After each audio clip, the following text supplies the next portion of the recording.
US lawmakers have voted to end a 76-day partial government shutdown over opposition to the Trump administration's immigration enforcement operations. Members of the US House of Representatives approved a Senate-passed bill to fund the Department of Homeland Security, DHS, sending it to President Donald Trump for signature on Thursday. Prosecutors in California have filed a criminal charge against Britney Spears over her arrest last month for allegedly driving under the influence. The pop star is facing one misdemeanor count of driving under the influence of any alcohol and drug. She was arrested on the 4th of March on a Southern California highway after driving her BMW erratically at a high rate of speed, authorities said. Belgium's government has said it is planning to buy its nuclear reactors from French power giant Engie in order to secure the country's energy supplies. Prime Minister Bart de Wever said the deal would involve a full takeover of the nuclear fleet, including Belgium's 7 aging nuclear reactors.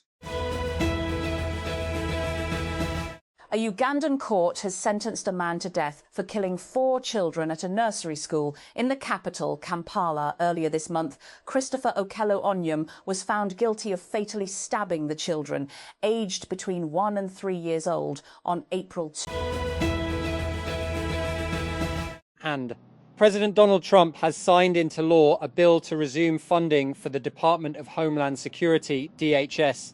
After the United States House of Representatives has passed the Senate-approved proposal, the adoption of the bill, which did not include Immigration and Customs Enforcement, ICE, or Customs and Border Protection, CBP, by a voice vote on Thursday, ended an 11-week partial government shutdown.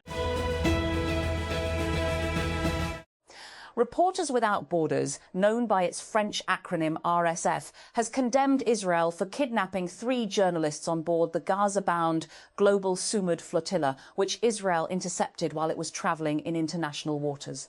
In a post on social media Thursday, RSF said it condemns the kidnapping in international waters by the Israeli army of French correspondent Hafed Mriba and Turkish cameraman Mahmout Yavuz, who both work for Al Jazeera, and journalist Alex Colston, who works for US media outlet Zati.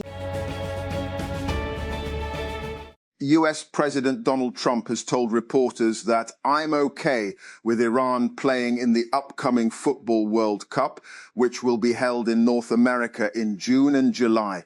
The comments come after FIFA President Gianni Infantino on Thursday said Iran would be present at the tournament and would play in the US. And Nvidia has laid a new brick in its AI empire. InVentures, its corporate VC fund, has backed Legora, reportedly its first legal AI investment, leveraging AI to help lawyers streamline their work. The Swedish-born legal tech startup is competing with US player.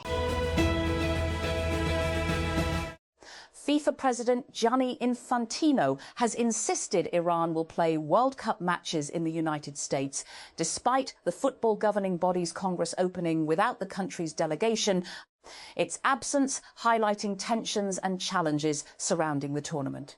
Iran's absence deprived Thursday's Congress of direct representation from a country whose presence at the 2026 World Cup is already shaping behind-the-scenes discussions.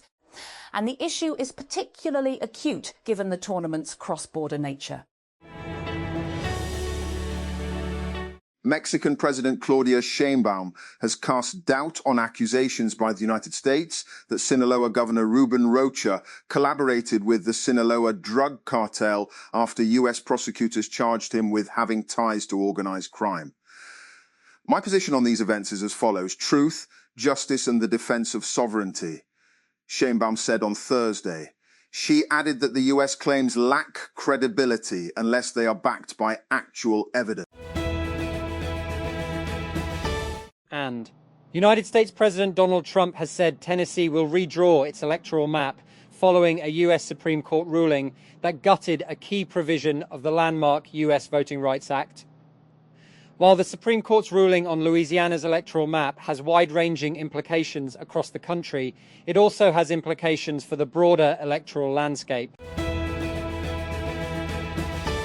After Sam Altman trash-talked Anthropic for gatekeeping its cybersecurity tool Mythos by only releasing it to select users, he confirmed that OpenAI would be doing the same with its competing tool. Cybert said in a post on X on Thursday that OpenAI will begin rolling out GPT 5.5 Cyber to critical cyber defenders in the next few days.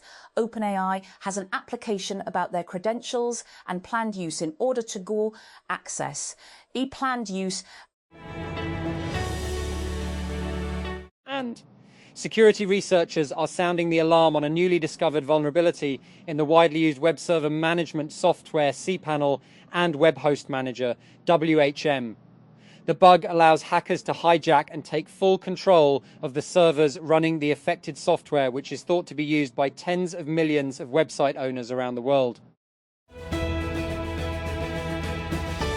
Rivian has reworked its loan deal with the Department of Energy and now expects to borrow $4.5 billion to build its new factory in Georgia, down from the original amount of $6.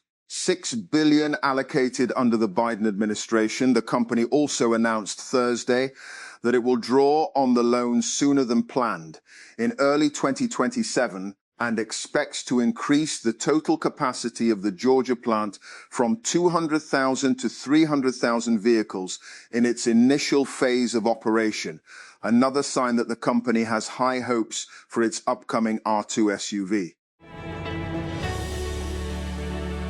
Myanmar's former leader Aung San Suu Kyi has been moved to house arrest, state media report, more than 5 years after the military toppled the civilian government that the Nobel laureate had led and jailed her. President Min Aung Hlaing, who ordered the coup in 2021, said in a statement on Thursday that he commuted the remaining sentence to be served at the designated residence. OpenAI is getting serious about account security.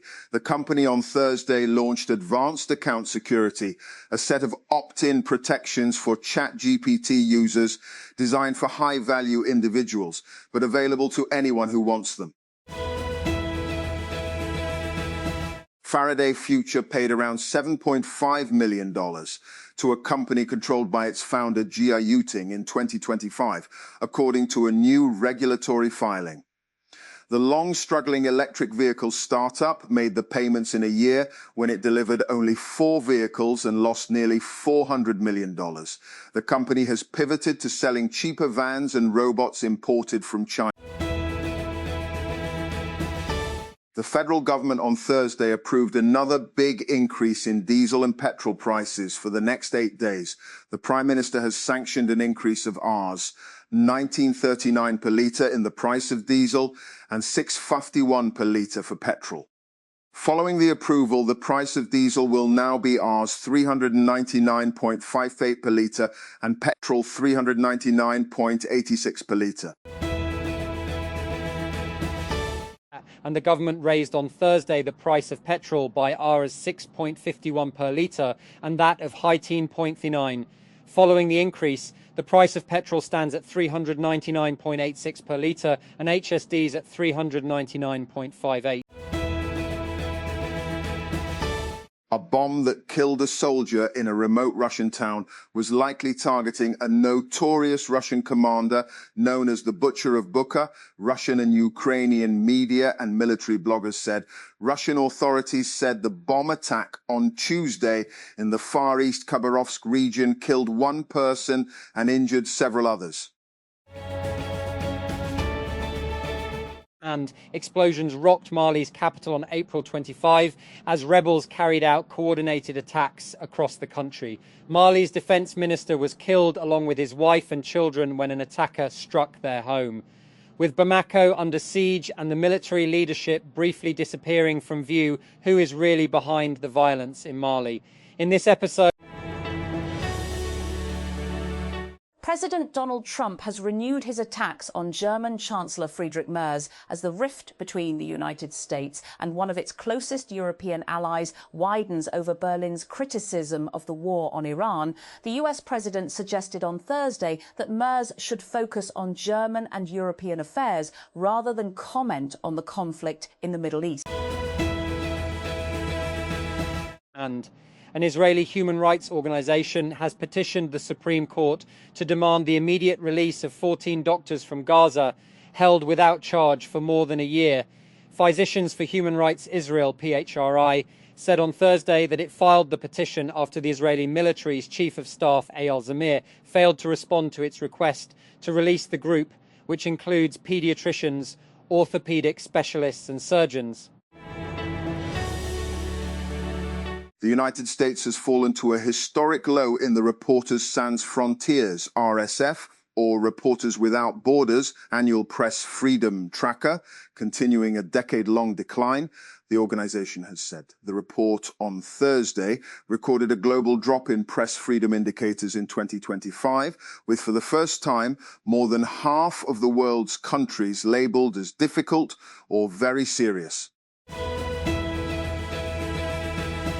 Financial services platform Stripe is introducing a digital wallet specifically built for the AI era, where autonomous agents can perform tasks that include shopping, paying for reservations, buying tickets, and more.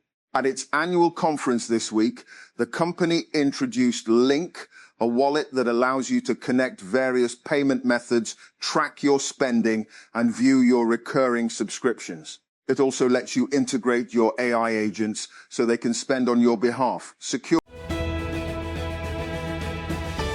TikTok is launching a new campus hub. The company told TechCrunch in an email on Thursday.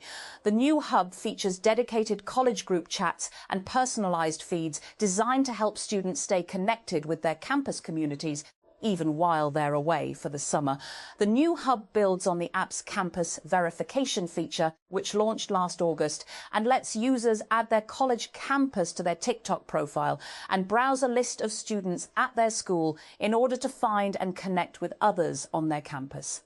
The feature is available across more than 6 seasoned universities through TikTok's partnership with Unidaz, a student verification platform that confirms student status. And Google announced on Thursday that it will begin rolling out Gemini to cars with Google built-in, marking a significant upgrade from the current Google Assistant. The move signals Google's push to bring more advanced and conversational AI into the driving experience. The announcement follows closely behind news from General Motors, which revealed yesterday that Gemini is coming to approximately 4 million vehicles from model year 2022 and newer, and spanning brands like Cadillac, Chevrolet, Buick and GMC.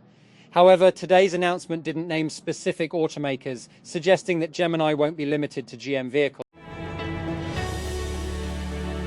Founders building in the healthcare space can't just build fast and break things. Timelines stretch longer, stakes are higher, and success depends on navigating systems that reward rigor over speed. That's exactly the reality Robi Bustami, co-founder and CEO of Biotics AI, has been building in.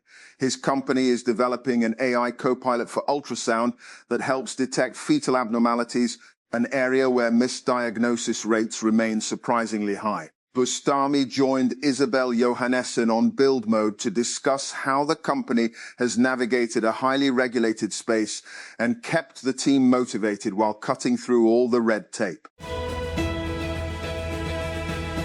OpenAI and Anthropic have been on the warpath lately against third-party efforts to train new AI models by prompting their publicly accessible chatbots and APIs, a process known as distillation. That conversation has focused on Chinese firms using distillation to create open-weight models that are nearly as capable as US offerings, but available at a much lower cost. However, tech workers have widely assumed that American labs use these techniques on each other to avoid falling behind competitors. The petroleum division refuted on Thursday reports claiming that petrol stations were to shut down in the country owing to a fuel shortage. There is no truth to reports of the closure of petrol pumps from May 1. The supply of petroleum products will continue uninterrupted, the petroleum division posted on X.